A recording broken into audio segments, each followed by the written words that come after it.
অনুব্রত মণ্ডলের কিছু অনুগামী তারা কাজল শেখের দিকে ভিড়ে গেলেন, বললেন আমরা কাজল শেখের নেতৃত্বে কাজ করতে চাই। ঠিক তেমনিভাবে একদল অনুগামী তারা বলছেন তারা অনুব্রত মণ্ডলের হয়ে কাজ করতে চান। বীরভূমে এই গোষ্ঠী দ্বন্দ্ব একেবারে নিরপেক্ষ খবর যদি আপনাদের বলি, যেখানে তৃণমূল কংগ্রেসের তরফ থেকে বলা হচ্ছে দাদা দেখে দল হয় না।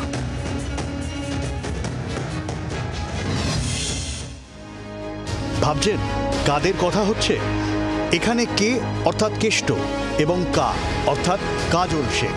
বীরভূমে রাজ্যের শাসক দলের অন্তর্দ্বন্দ্ব এখন ওপেন সিক্রেট। একদিকে আইসিকে শাসানি কাণ্ডে বিতর্কিত অনুব্রত মণ্ডল, অন্যদিকে জেলা পরিষদের সভাধিপতি কাজল শেখ, কোর কমিটির দুই হেভিওয়েট সদস্য। অনুগামীরাও দুভাগ। দিন দুয়েক আগেই কাজল শেখের শরণাপন্ন হন 103 তৃণমূল কর্মী। অনুব্রতর বিরুদ্ধে সরাসরি ক্ষোভ উগরেও দেন তারা। কেষ্টদার নেতৃত্বে দল করেছি বিগত দিনে, কিন্তু আমরা বেশ কিছুদিন ধরে কেষ্টদার কাছে এসেছি। গত 7 দিন আগেও আমরা এসেছি পঞ্চায়েতের সাংগঠনিক বা বিভিন্ন সমস্যা নিয়ে, কিন্তু সেখানে আমরা দেখেছি কাজের কোনো সুরাহা হয়নি। আমরা কাজল শেখের কাছে অনেক দিন পূর্বেই এসেছি, তার মানবিক মুখ দেখে আমরা এসেছি, এই নয় হঠাৎ করে আমরা এসেছি। পাল্টা সাঁইথিয়া ব্লক সভাপতির নিশানায় কাজল শেখ। কাজল শেখ মিথ্যা প্রতিশ্রুতি দিচ্ছেন তারা অনুব্রত মণ্ডলের পাশে আছেন। বিস্ফোরক সাঁইথিয়ার তৃণমূল ব্লক সভাপতি সাবের আলী।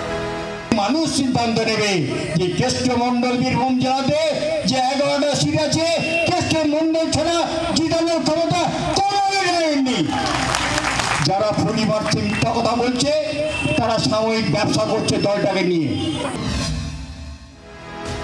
কেষ্ট কাজলের দ্বন্দ্বকে মোটেও ভালো চোখে দেখছে না নেতৃত্ব। দাদা ধরে রাজনীতি আমাদের পার্টিতে হয় না।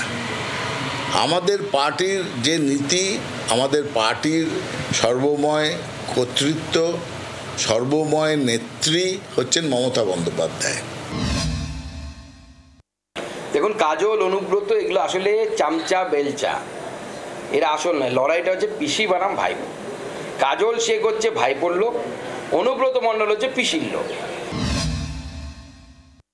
তাহলে দিলীপবাবু সুকান্তবাবুর যে সম্পর্ক, সেটা সুকান্তবাবুর ভাষাতেই যদি বলি চামচা আর বেলচা, তো সুকান্তবাবু প্রথম বলুন আপনি কি, আপনি চামচা না আপনি বেলচা?